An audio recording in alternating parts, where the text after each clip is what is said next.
Thank you for tuning in to today's episode of ESG Talk. I'm your host, Mandi McReynolds, and we're joined by Tensie Whelan, who's sharing with us some incredible insights as it relates to the ROI of sustainability and some things you might not have heard of before, like the return on sustainable investment or cost avoidance.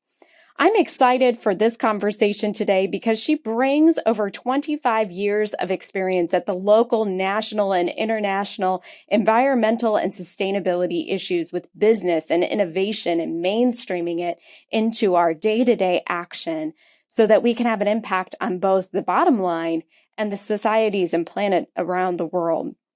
The other piece that I find was an honor to have her here is because Ethisphere has named her as one of the 100 most influential people in business and ethics. Welcome to the show. Thank you so much, Mandi. It's terrific to be with you. Okay, so we have a global group of listeners and viewers. They come from over 70 countries. And during this season, it is holiday season around the globe, 30 plus different holidays happening. What's your favorite holiday and what are you looking forward to about it? Well, I was fortunate enough to live in Sweden for a couple of years, and I also grew up in the Northeast. So I love the snow and the cold weather, but also some of the Swedish holiday traditions around having candles everywhere to lighten things up, singing, wonderful smorgasbords of, tables groaning with incredible food. So my daughter, who's half Swedish, and I actually have a multi-generational holiday party every year in December where we bring in Swedish meatballs and candles and other types of things to sort of honor that tradition. I love it. I can just taste the food right now. And I can't wait for you to have that experience as well as the rest of our listeners and viewers, however they choose to celebrate the holiday season around the globe. One of the pieces that I found interesting from your work, especially as we talk about the ROI of sustainability, is NYU Stern and your research has developed a tool, and it's called the Return on Sustainability Investment, otherwise known as Rosie. And you've worked with all different companies on this model for defining the ROI of their sustainability initiatives.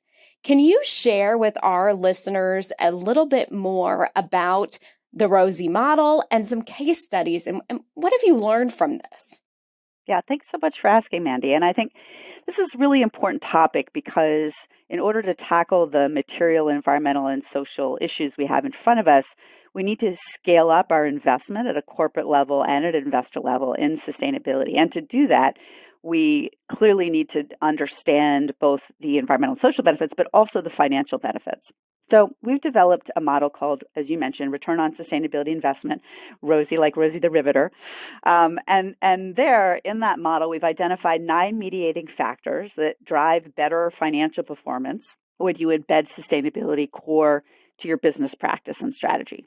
Those 9 mediating factors include innovation, right? Operational efficiency, risk reduction, employee engagement and productivity, improved sales and marketing, earned media benefits, a whole series of, as I said, 9 mediating factors that when any kind of good management can drive more innovation or better employee engagement and retention. But what we're finding is that sustainability is really that next wave of total quality management. And so we've worked with pharmaceuticals, food and agriculture, apparel, utilities, automotive to define and understand which strategies and practices are driving better financial performance. And so we find, for example, a whole lot of benefit around operational efficiency. If you think about it, actually, pollution and waste, you're buying more than you need to pay to dispose of what's left over, which is actually the definition of an operational inefficiency. But people tend to think about pollution as compliance, and they also don't track, CFOs don't track avoided cost. But, for example, we worked with an automotive company to understand the benefits of their waste reduction strategies. Net, it was contributing $235 million annually to their bottom line through things like recycling paint and solvents. When you recycle paint and solvents, you no longer have the virgin stuff, you no longer pay the waste disposal costs, and actually they had a bit left over they were selling, so they had small revenue from it, right? And then if you look at the innovation front, we do a lot of research into consumer purchasing of sustainable products in the U.S. And what we see there is that in consumer packaged goods, sustainable products are growing 32%. So they're growing 3 times faster than conventional products at a premium of about 28%. And 1 out of every 2 new products introduced in CPG last year had sustainability attributes. So clearly there's a financial benefit for companies from the innovation perspective as well. I appreciate that you just talked about the consumer side and the value of cost avoidance. Oftentimes that's not really measured, right? When they think about how are you avoiding the cost of what this takes. Can you unpack that a little bit more for our listeners? Because I think they'll find that interesting as a unique measure or KPI. Absolutely. So I'll give you 2 additional examples. So we worked with a pulp and paper company based in the Southeast where water is free. Pulp and paper uses a lot of water. Their chief sustainability officer was talking to the mill manager saying we should do an assessment about this. The mill manager said, why? Because we don't pay for the water. So, and also it's not a water risky area, right, in the Southeast currently. But the CSO persevered and did an analysis and found that because of the enormous amount of water that they take in, they need an enormous amount of energy to move that water around, to heat and cool it, and then they pay quite significant waste disposal costs because of the massive volume of wastewater they have to process, to the tune of that free water costing $1.5 million per year per mill, right? Wow. So really significant free water, right? Driving cost. Another example, in working with an apparel company looking at their circular apparel strategies, what we found with that apparel company is through offering, gently used products, they gave their customers a coupon. That was incredibly popular program where people came back and bought more product, so it was very successful. But in addition, this apparel company had struggled to reach a younger demographic. And with no acquisition cost, but solely from the basis of the program, they were actually able to drive more younger clients into their brand and into their stores and online. So again, about $1.6 million of benefit for them on an annual basis as a result of their circularity strategies.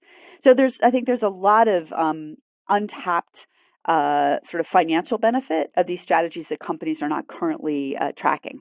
And I think this really relates back to an earlier episode in the season with Sarah Chapman from Manual Life, where she talked about establishing your KPIs, your forward-looking goals, building this as a team sport, watching chief sustainability officers, chief ESG officers, if they're not reporting to the president, some to the CFO and some to the COO on the revenue side of the business.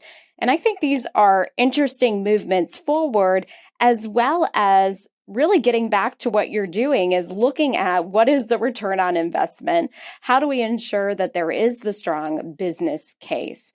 What should companies do where they feel like they're not necessarily getting their credit in the capital markets for their hard work? What should they be doing next year? First of all, they should be tracking the Rosie. What it just astounds me is that company after company, even those with robust sustainability programs, are not actually putting in place the metrics to track the financial returns.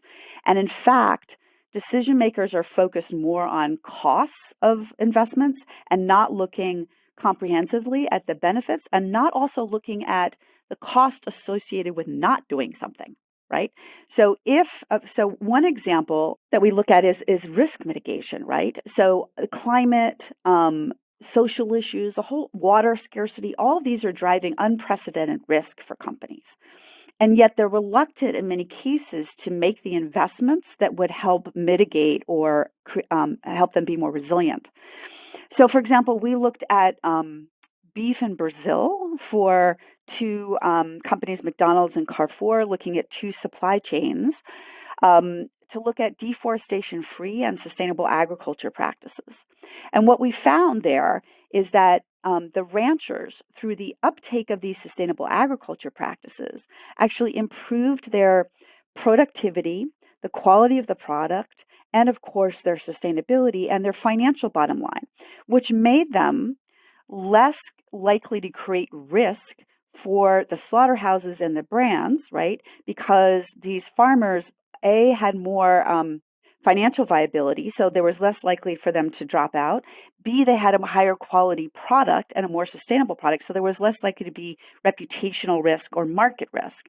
So we then monetized those risks, the sort of avoided risk, and found it was quite significant for the slaughterhouses and the buyers. And again, companies don't tend to look at that, right?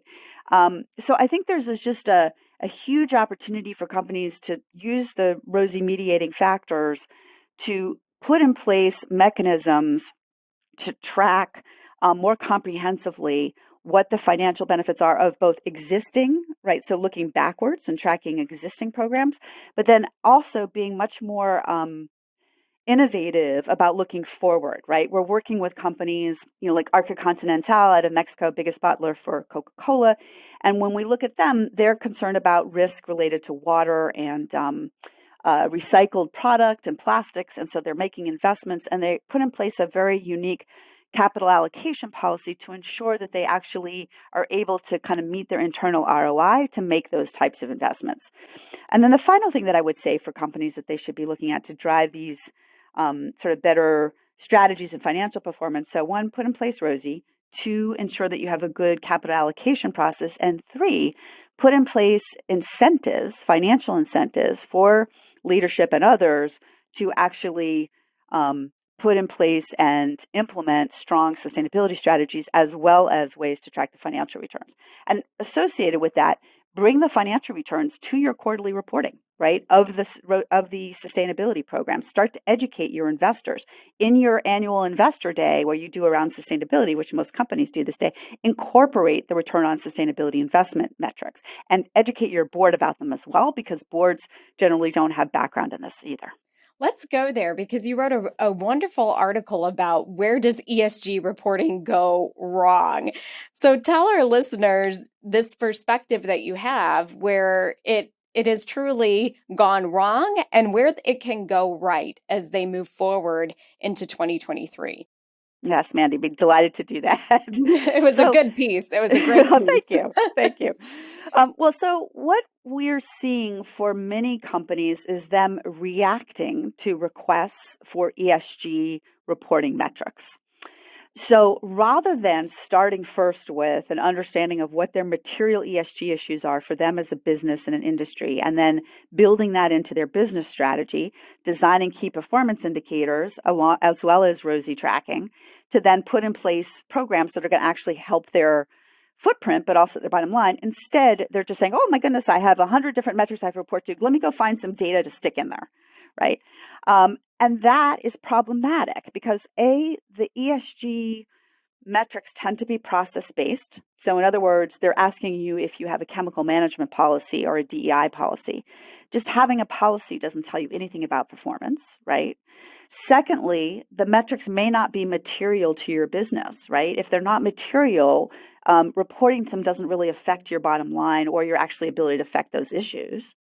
Thirdly, as we all know, the ESG rating agencies tend to have varied approaches to how they actually track this data. So even if you put all that data out there, you're going to have a kind of cacophony of how it's reported. So really, you want to start with, again, what's material? What is your strategy? What are your key performance indicators, not process-based, right? And then report on those so you can actually track performance and then map them to the most relevant reporting metrics to international standards. Unfortunately, we're starting to see, for example, the Sustainability Accounting Standing Board is now becoming part of the International Sustainable Standards Board. So we'll have a common set of metrics, but again, they're process-based metrics. They only go so far in terms of improving performance.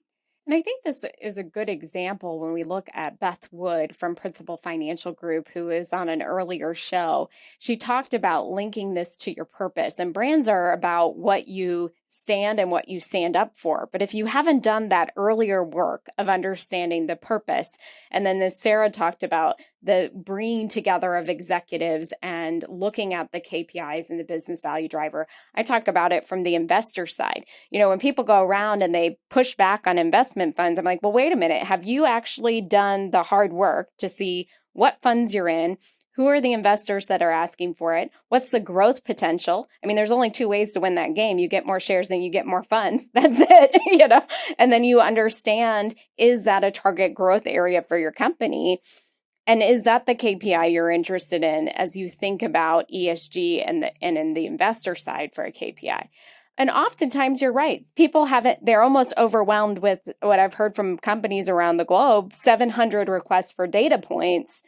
And it's like, well, wait a minute, take a step back. Let's do the hard work of the strategy in order to move your company forward.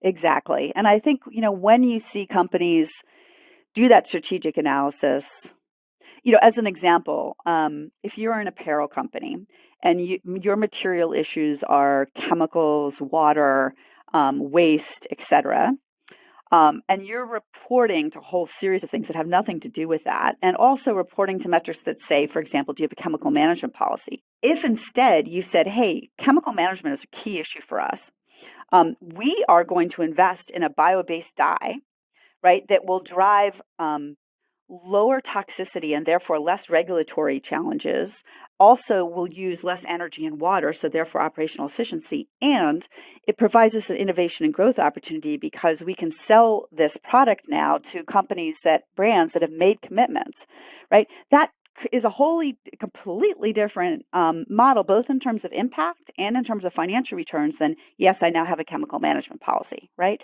So it's that kind of strategic thinking that we need, as business does for other topics, that they need to apply to sustainability.